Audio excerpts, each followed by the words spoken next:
All right. Well, welcome everybody on this Mother's Day. Kindness of the mother is always so important, especially in the Mahayana tradition. We think of all the kind mothers. So I always like to start my sessions with a little bit of meditation to bring our minds inward, and so we can focus more on what's actually being said. So we'll start with just a breathing meditation. Please focus your awareness at the tip of the nostrils. And as we breathe in, you can count your breath in. And as you breathe out, you can count your breath out. So breathing in, breathing out,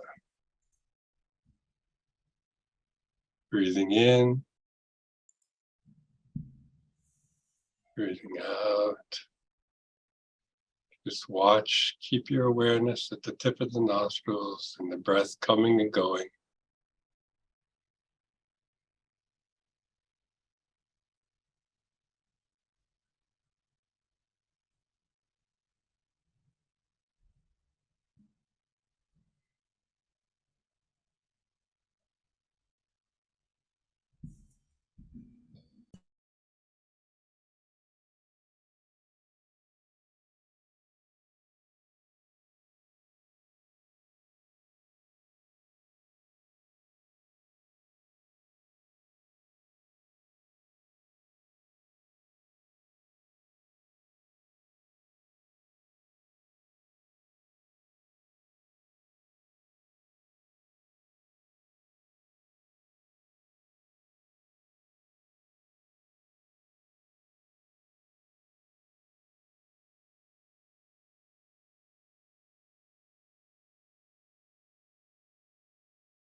The mind wanders, gently bring it back to awareness at the tip of the nostrils, focusing on the breath in and out.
Mind wanders, gently bring it back to the focus on the tip of the nostrils and the breath coming and going.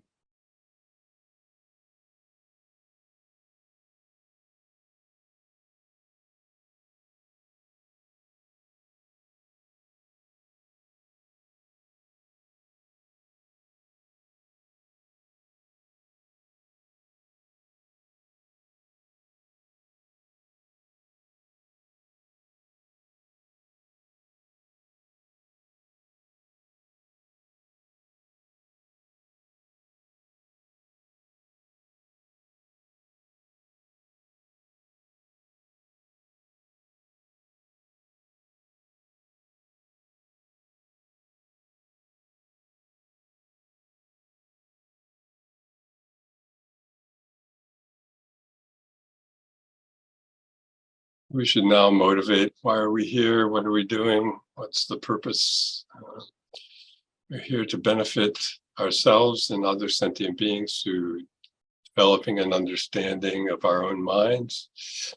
And this is through the Buddhist psychology of becoming your own therapist. So I like to start with the baseline. What is our baseline? Our baseline in the Buddhist worldview is called the Four Noble Truths. If any of you have heard those before, noble here was a translation of Arya by the older translators, and it stuck, but it means seeing the truth as an Arya or an enlightened being sees it. So the first noble truth is the truth of suffering. And we all know the general sufferings, but in the Buddhist world, we categorize them at three levels. And then in the first level, we have birth, the suffering of sickness, the suffering of old age, and the suffering of death. Within that first level of suffering, we have the pain of daily life, our pain in our body, injuries, sickness, mental issues, grief, anxiety, those kinds of sufferings. And on the second level, it's a little harder. You have to actually meditate to discern it, but it's called the suffering of change. And changeable suffering is not always apparent to us in our daily lives. But if we sit here for the next 5 hours without moving, all of a sudden we get a transition that takes place, and our body gets uncomfortable first, and then it becomes some kind of suffering, and we're uncomfortable with it. And that suffering is due to the change. And then if instead we say, well, we'll all stand up now for the next hour, we can try to stand up. And if we keep standing for a couple hours, it becomes uncomfortable again, and then it changes. So then we sit down and we feel comfortable briefly, and then it cycles around. So that's changeable suffering. And in our daily lives, we don't really pay much attention to it because we're just adjusting ourselves to that suffering. If it's too cold, we put on the heat. If it's too warm, we put on the fan and so forth, trying to adjust to those minor changeable sufferings. And then the last suffering is called pervasive suffering. And pervasive suffering, in a general way, remember in school you had the science experiment where you sprinkled iron filings on a paper, and then you put a magnet underneath, and all the iron filings collected to the magnet on the sheet. So in the Buddhist view, we look at our body-mind complex and see that that's in the same way, a magnet for all these other sufferings. They all can come to it. And it's called pervasive because it's within our body-mind complex. It pervades us. So that's the first noble truth. And that's the baseline of why you'd want to practice Buddhism, is to get out of that suffering. So the second noble truth is the truth of causation. And so we see that all these sufferings don't just appear out of nowhere. They have a cause, and that cause comes from what we call karma, or action.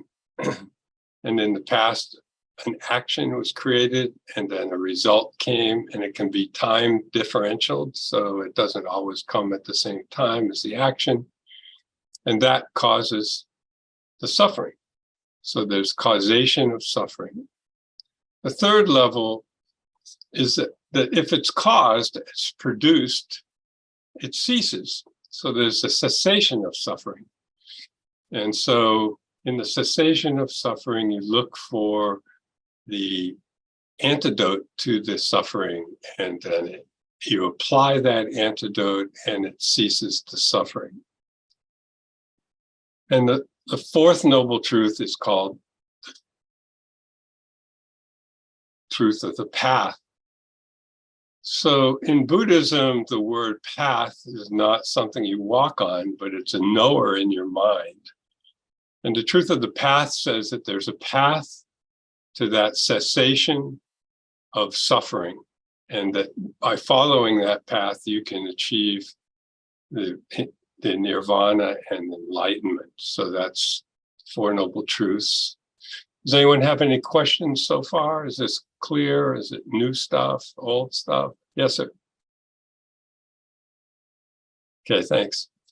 So one of the things in Buddhism we express to get the foundation clear is our current situation. And our current situation, when we have awareness of these baseline things, such as suffering, old age, sickness, and death, is the quality of our life called the perfect human rebirth. What kind of quality can we get out of this life? What can we do to get it to be useful? So as we all know, we can do many things. We can go to school and get educated. We can get good jobs and take care of our families and do all these things. But our potential has much more than that. And we need to look into what is it that our potential has. And according to Buddhism, we have the complete potential to attain the enlightened state. And what is that? I always talk about what is the Buddha?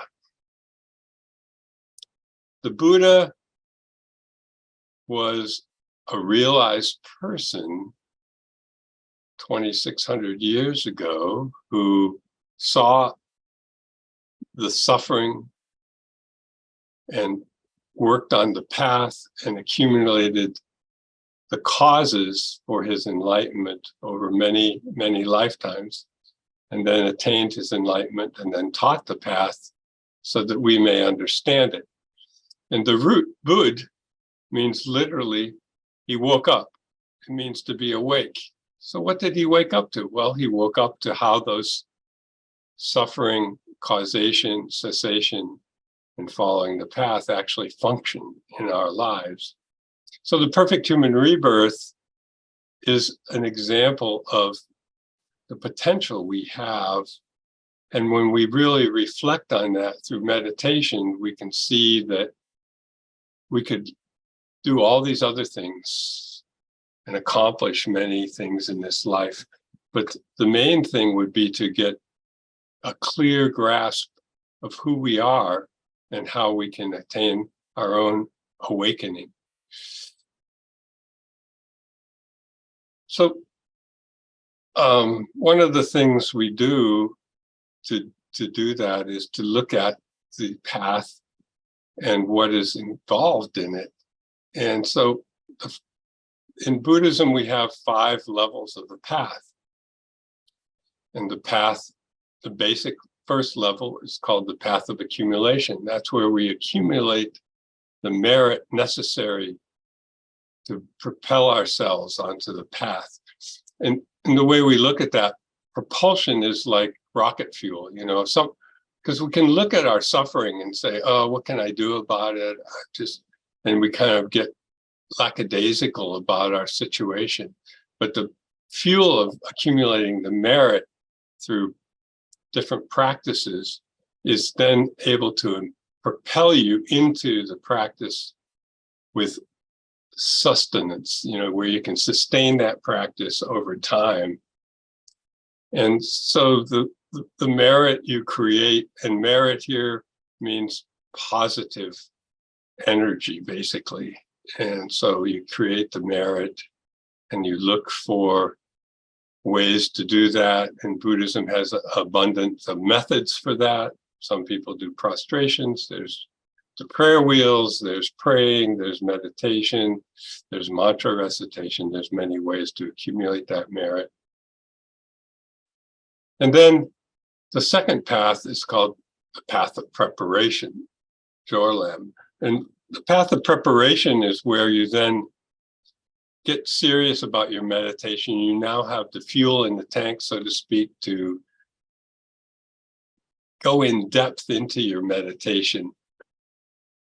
And in that state, you start to get clarity about the nature of things and how they're empty. And the emptiness here isn't an emptiness void, a vacuum. We always have a teaching that one of my teachers gave, and he says, so if I show you this, what is this? This is a pen. Is it really a pen? So if I show this to a dog, the dog thinks it's a chew toy. Which is it, a pen or a chew toy? And that shows the actual object itself is kind of empty without our imputation on it. And so that's how the mind functions with that. And so we're looking at the mind investigating this lack of inherent existence in the phenomena we perceive through our five senses. And that's what you do on the path of preparation. And as you do that, your mind gets closer and closer to actually perceiving the reality. They call it, through a generic image, adoppa, you get closer and closer to actually understanding the reality. And when you actually do that, you transition to the path of seeing. And in the path of seeing, you now have a direct realization of emptiness. And in that moment, you attain what they call the bodhisattva bhumis. And the bodhisattva bhumis are where your abilities are vastly improved to be able to benefit others. And then through conscious effort and hard meditation, you then attain the path of meditation. And through the path of meditation, you attain the path of no more learning. And no more learning is basically where you attain the enlightened state. Is there any questions so far? So those five paths are a potential place we can all be on, one of those paths, and we can all use our human rebirth to work towards those paths. And when we look at our perfect human rebirth, it's perfect in the sense that we have our cognitive facilities, we have the ability to get teachings right now in this time and age from enlightened beings who are around us. It's amazing how many are around us from different lineages, different traditions. There are many. I had the great spiritual teacher Thich Nhat Hanh, who passed away recently, and Lama Zopa Rinpoche passed away recently, but the residual teachings that they left are still within their core groups, and they're available to us now to be able to get to the essence of these important things in our own lives. So Buddhism is kind of like an introverted psychology into who are we and what is our mind actually doing. And we spend time on that by looking at the nature of our mind and how it functions. And one of the ways we look at the nature of our mind when we meditate is to see how it jumps. So even when we were doing the brief meditation at the beginning, how many times did your mind jump off the object of the breath? They say the average person can keep their focus in the beginning for 5 seconds on the object and then it jumps. And so we have that problem because our mind's jumping all the time, but we're not aware of it. It's only when we meditate that we can actually see it happening. And I mean, it's not just, a failure on our part. It's really part of our nature to have this jumping mind that's going from one object to another. And part of that is through our attachment to our sense consciousnesses. So we have a visual consciousness, an audio consciousness. touch and taste and smell consciousnesses, and they cause us to grasp for the objects at the outside of those consciousnesses. So when we look at that, and we can see how those 5 consciousnesses kind of pull our mind this way and that, like, oh, I just heard a sudden noise, my mind goes there. Or I see an attractive sight, oh, my mind's going there.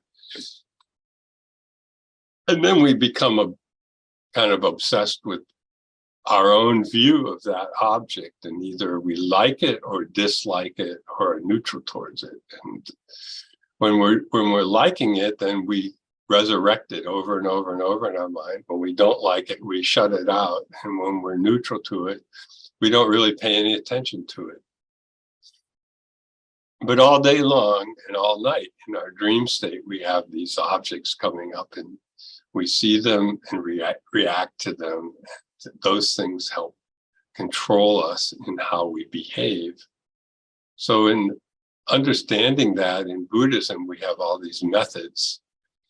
The Buddha taught 84,000 methods in bundles for different minds and different problems. And in Buddhism, we use those methods to determine what's appropriate for ourselves. My Lama Yeshe, used to say, what resonates with you here? It's important that whatever practice you're doing resonates here, because if it doesn't, it's just you're just kind of glancing off of it and not penetrating it. Anybody have any questions so far? We doing good? All right. So one of the things Lama Yeshe used to talk about a lot was our consciousness itself, and looking at our consciousness and how it flows. So when we do our meditations, we're aware of that consciousness and what it's seeing, because normally we don't. And we don't think about our body very much either. And Thich Nhat Hanh has a lot of meditations on how to get in touch with our body, because one of the things is we don't even think the people we're with, they have a beating heart, they're breathing air. We're in connection through that activity of being with them. Our hearts are beating, their hearts are beating. We don't think of that. It's like a strange wall that comes up between our beings. And he also, talks about like, the hair on my head. I'm aware of the hair on my head. I breathe in, smiling to the hair on my head. I breathe out. How often do we smile to our own body, mind complex, and relax about it and laugh at our own foibles? It's very difficult. So in Buddhism, we're going to go deeper into understanding the nature of our mind and how it functions. And so this is one of the main things we try to do every day by practicing our meditations.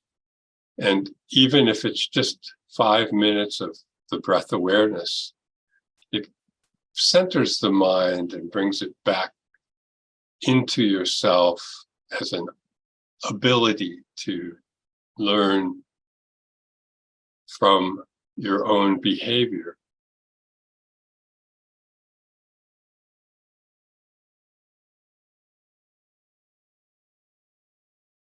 So one of the books I like to use a lot is How to Meditate by Kathleen McDonald. And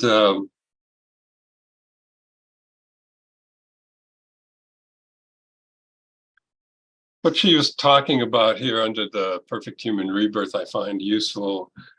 So she says, we have so much latent wisdom and loving kindness, so much to offer to the world, but we ignore this and let ourselves become clouded with depression, focusing on shortcomings in our character and failings in our dealings with people and our work For example, we develop an unfair, low opinion of ourselves. This self-image becomes more and more concrete. And the more and more concrete it becomes with time, we identify ourselves as incapable or inadequate.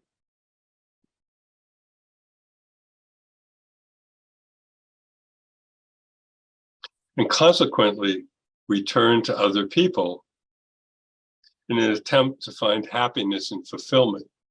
In other words, we turn outward to grasp at the other phenomena for our happiness and fulfillment.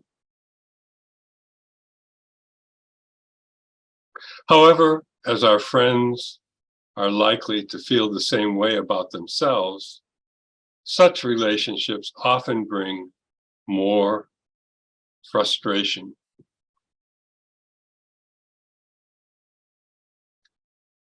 So we can unlock the potential for happiness and satisfaction that lies within each of us by becoming aware of our mental processes and then applying discriminating wisdom to all our actions of body, speech, and mind.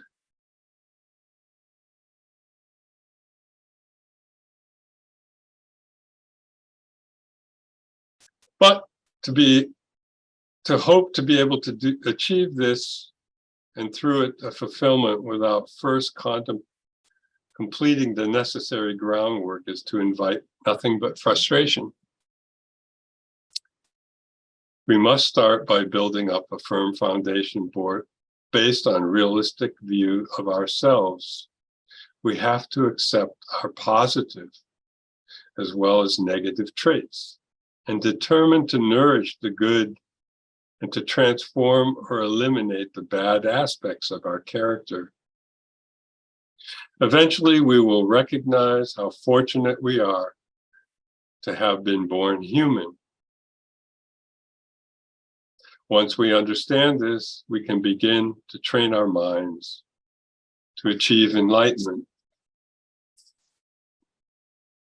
So, if we think about these things a little bit, we can come to a conclusion that it's worthwhile to practice the path, to get involved in understanding our own nature, and to see how we can accomplish this within our own lives is critical. Because these days we have many distractions, many things that will take us off doing our practice. And this understanding is a core reasoning that, like I said before, becomes a fuel for pursuing your activities within your mind in meditation and analysis. So are there any questions now? I'd like to take questions. I'd like to hear from where you're all at, what your background is, what you're interested in hearing more about.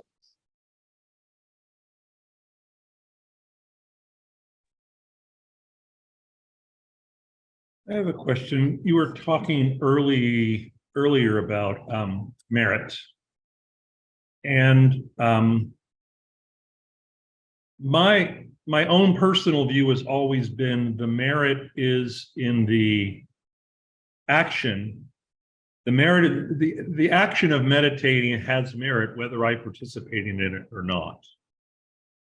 And by participating in that action, again, whether that's meditating or prostrating or praying or offering or whatever that happens to be, that I can multiply that and it gets multiplied and I can participate in it. But what is the real source? What's the source of merit? Is this because, again, I kind of feel like in most places they say I generate the merit. I always feel like the merit is generated and I get to participate in it. Now, without my participation, then it's not the same. But to me, it's sort of a different focus. And it reminds me of that, of one of the 8 verses of mind training when it says, when I'm in a group of other people, I will always hold them most supreme and myself the least important of all. Not because I'm not important, but because I want to hold other people to a higher degree. And so I'm wondering about the same. I always kind of feel the same thing about generating merit and where the merit comes from. Yeah, so my understanding of merit is that it's the positive energy that comes from those activities that accumulates. And in my world, the Lama Yeshe used to express it. Even if you can't do those things, like you're saying, you're outside of that activity, but it's going on, you can rejoice in that, and you get 10%, and that's a pretty good deal. So yeah, the merit is really just that positive energy, and kind of like what you have to be careful of in our culture is the Judeo-Christian understanding of sin and virtue. It's not either of those things related, it's cause and effect, and that cause creates a positive effect in your mind, and it accumulates. So does that make sense? So, that's the way I understand it. And you have to be careful because we have so much cultural overlay here in our background, brings that into it. And so in Buddhism, there's no original sin and so forth. And so that's where the guilt comes a lot of the time, and that feeling of depression comes from I'm not good enough, because we've kind of been fed that story of original sin, and somebody broke it somewhere, and now we're paying the consequences. Whereas in Buddhism, they're saying, no, you're actually open to freedom and understanding things as they really are. You just have to be aware of it and make that effort. But the merit then, going back to your actual question, the merit is actually then what propels you to be able to continue your practice, right? Does that make sense? So many people try to do long retreats. I know many people. And what the teacher said when they failed was they never got the amount of merit to propel them through the retreat, to put the fuel in the tank, so to speak. And so that's where in the Gelug tradition, in the 3-year retreat, you do 9 preliminary practices to get the fuel in the tank. And those practices are like the 100,000 of everything. And so that creates a momentum that then when you go into your retreat, you have this power that propels you through the difficult times, because no matter who you are, difficult times come, and when they come, you have an action then to be able to overcome those, because you have this fuel in your tank that lets you relax and move forward. And, the great woman meditator, Tenzin Palmo, would say, she never got lung in her retreat. She had a beautiful cave and looked out over the mountains, and she would sit out on the porch. But when things got really difficult, she would pray to the teacher and said, this is up to you. You got to get me through this. But then the propellant came from her own practice then to actually see through that. And so, yeah, does that answer your question a little bit? Absolutely. Thank you. Yeah. Anybody else? We got the quiet side here. Maybe you could introduce yourselves. Hi, can you hear me? Yeah. Okay, great. Thank you for all your wisdom. It's been really interesting. You asked us to share a little bit about our our background and where we're coming from, and I think it's quite serendipitous how I found this Zoom chat. So, and why I'm interested in it is I'm trying to find a new path in life. And initially, I wanted to become a therapist, and that's why this talk was interesting to me. But I want to learn about it from an Eastern philosophy. I'm Indian, so I want because I feel like a lot of the like Freud and all those things. Some of it actually comes from the ancient wisdom, and so I really want to go backwards and and maybe study Buddhism therapy from a Buddhist lens, but then you also talked about something that I've recently been interested in is somatic therapy, and you just touched upon that that you were talking about the heartbeat, and so maybe I was hoping you could talk more about the somatic aspects of just anything that comes to mind, just like even in meditation or what Buddhism tells us about our body versus our mind.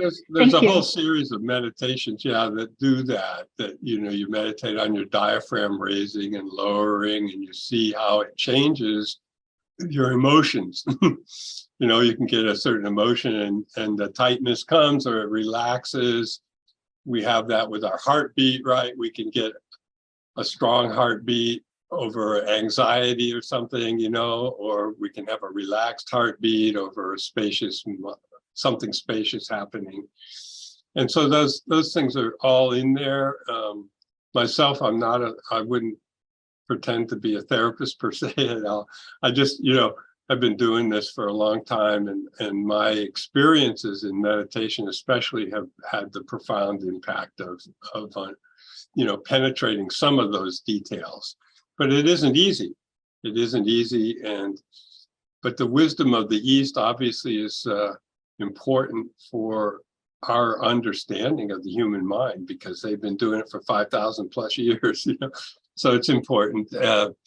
And so Buddhism just is one aspect of that. What I like most about Buddhism is that it has all these varieties within it. You can go from the Zen monks' simple dark robes facing the wall to the Tibetan thing of all these colors and bright brocades and tankas and everything. And yet it's the same religion, but it has all these different, basically, vibes that resonate with different people. Different people like to have simple things and other people like it elaborate. And we have that in our tradition when sometimes the Theravadan monks come together with our monks and they get excited about our deity practices or something, and our guys like their mindfulness meditation. So it's all intertwined, connected like that. And so that's part of the joy of the Buddhist community, is it's so vast and able to resonate with so many. I mean, that's the thing. It has to resonate with you. You're not going to practice it, And so, looking at the mind and seeing the value of these different functions within it and how you can bring them forth, that's the technology that Lama Yeshe called it. We don't have practice so much as Buddhist technology to understand the mind. And going back to the basic nature of all beings is we have what we call the Buddha nature. And everyone says, well, what's that? And can you see me and hear me? That's awareness. And awareness is basically tied directly to the Buddha nature. Because no matter what's appearing to that awareness, the appearances are changing, but the awareness is constant. And so someone asked, well, if that's really there all the time, why can't we experience it? And the reason is, so they give the analogy that I always liked, which is, so we have a jar of sesame seeds and they sit here on the table and they can sit here for 1,000 years and no oil comes out of them. But if we apply them to the press, the oil press, the seeds produce their oil. So like that, this Buddha nature resides within us, but because we don't use the technology to bring it forth, which is the Buddhist practices in general, then you get that experience.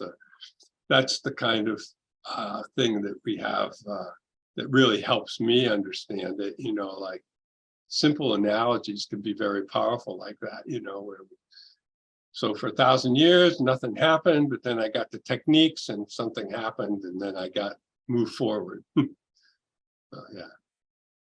Thank you. Yeah.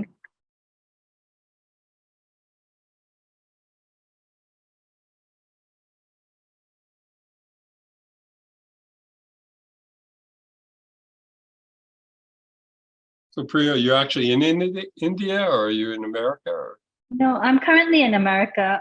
I'm originally from Singapore, but now I live in California. But yeah, I'm just at a crossroads in my life, and just trying to find a new path. So Right. it's a little difficult because we want the answers really quick. Just want to get on a path. Yeah, instant And I'm coffee. trying, Instant coffee. yeah, I'm trying to be patient and I'm just following what I'm interested in and hoping that something comes in my path. But I have to say it is difficult because just we're living in a world where we do need money and we do need to also live in the world. And I Of mean, I course. could, Yeah. so it's that, yeah, I'm having trouble with the balance of that But being a yeah, therapist can be a really valuable way of expanding yourself too, yes, as long as you don't get sucked up. So one of my teachers, yeah, she always talks about how therapists need to be careful because we have a system of nadis within our body. And those nadis generally are wrapped around us. But actually they can go out into infinite space. They can go out. And her thing for therapists especially was don't let your nadis get wrapped up. So between sessions, she said you should really do this and throw them out. Throw them out because you're going to carry stuff in your energy system from person to person if you don't just get rid of it. And so, yeah, that's one of her main, I found it really an interesting point because we get wrapped up and then that thought carries over into the next session and the next person. And we're not even listening to that person because we're wrapped up in that. And you can open yourself through that other method. Yeah. I love that. Thanks for sharing. Yeah, I And think also we have a great Lama coming. One of the premier women teachers is coming to Land of Medicine Buddha here in the end of June, early July. And her story is quite amazing. So yeah, if you get a chance, I think it's going to be on Zoom. So they're going to have her talks on Zoom. And if anyone's heard of Marpa and Milarepa, Marpa was Milarepa's teacher in India, in Tibet. And this Kadrala is actually said to be the continuum of his wife, Dagmema. And the story is, so I have these teachers who were, one of them was his son and one was Marpa. And they were here teaching us. And apparently she came to one of the boys and put her head on his lap and he was stroking her head. And while that was happening, she had a flashback to the inside of Marpa's house. And this came directly from Lama Zopa saying, she told me that. So this is pretty crazy, it's like 1100 years ago. Yeah, no problem. So yeah. Hi, Debbie, you having a problem there getting on? It looks like she's having some problems connecting with audio. That's probably why she hasn't responded to your question. Yeah. Okay. Anyway, I always like to do a little bit of, we can do a little bit more meditation if that's okay with everybody. And I do see a chat here. Oh yeah. Yeah, I would like to do a little more of that meditation. So, like I said before, I really like Thich Nhat Hanh's meditation. So if we want to just kind of relax a little bit, and we'll sit back and we'll again start with the breath. We just watch the tip of the nostrils, breathing in, breathing out.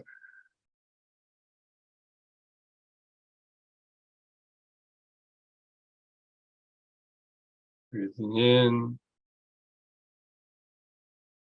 breathing out.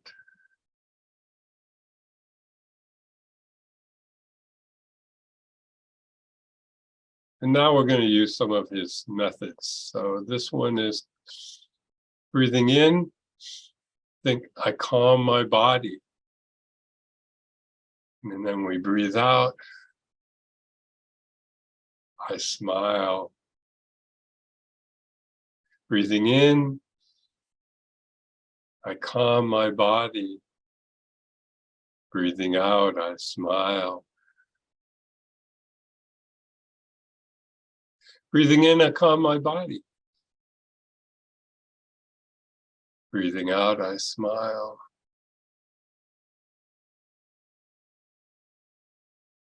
Breathing in, I calm my body. Breathing out, I smile. Breathing in, I'm aware of the present moment. Breathing out, I know it's a wonderful moment. Breathing in, I'm aware of the present moment. Breathing out, I know it's a wonderful moment. Breathing in, I'm aware of the present moment. Breathing out, I know it's a wonderful moment. Breathing in, I'm aware of the present moment.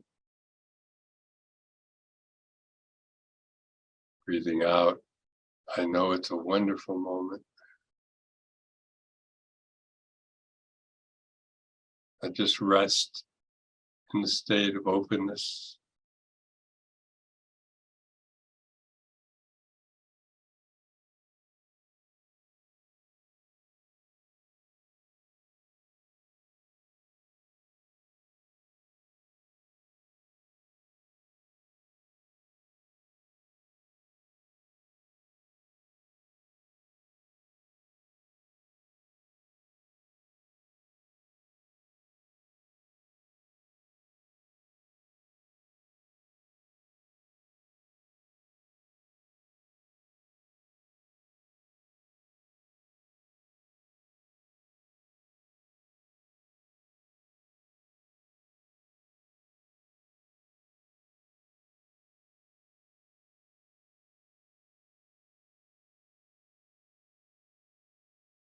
The mind wanders, gently bring it back to enjoying the state of open, relaxedness.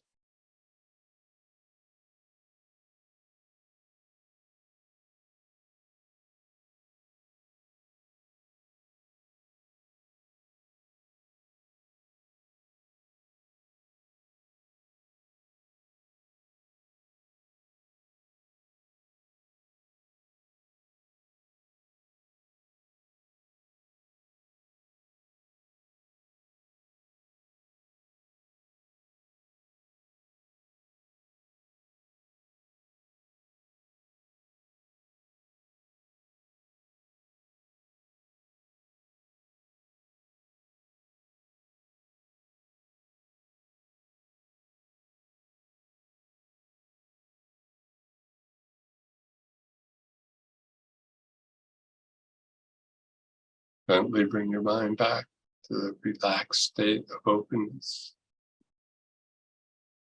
that wanders.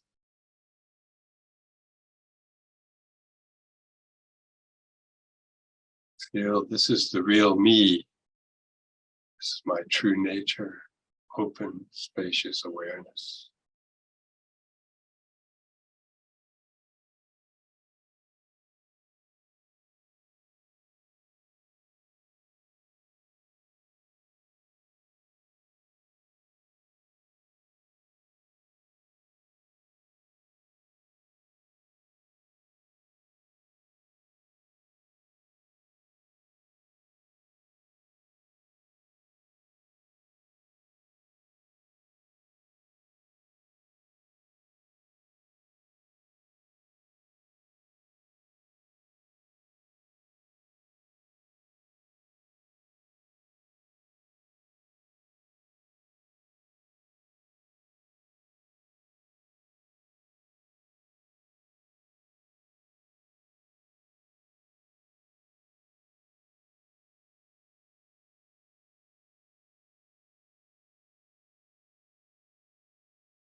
And we gently arise from our meditation. If there's any more questions, we can take a question or two.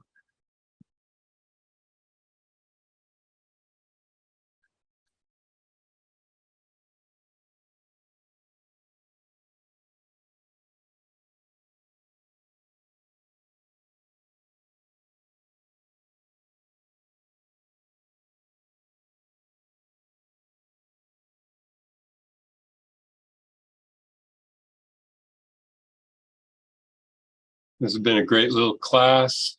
I want to thank you all for your time.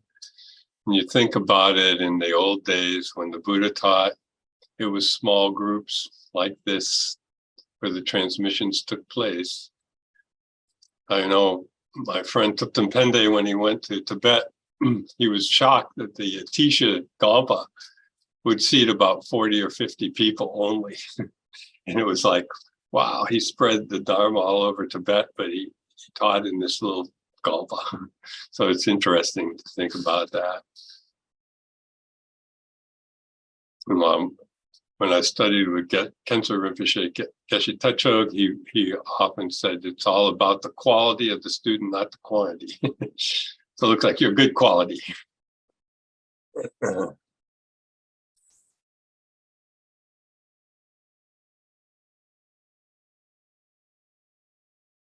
No questions? So shall we like to dedicate, which is to wrap up this positive energy we've accumulated, both from ourselves and all of us together as a group. We send it out for the benefit of all beings. We stamp it closed in our minds so it doesn't get destroyed by anger, attachment, and we send it out because the more we send it out, the better it gets. The more beings can utilize the things we've learned and integrated in ourselves through this time.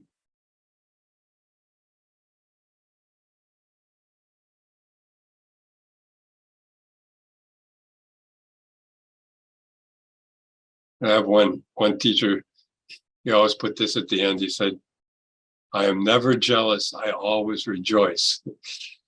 And his point was, even in the spiritual world, we go, oh, that guy's close to the teacher, I'm not, and you're jealous, or friends have money or something else, and we're jealous instead, you just rejoice. Oh, they have that, how wonderful that is, and that creates merit instead of this negative energy, like it's wonderful. These people have beautiful homes, or they have a new car, or they have realizations on the path. And I too would like to have all that, but I rejoice that they got it.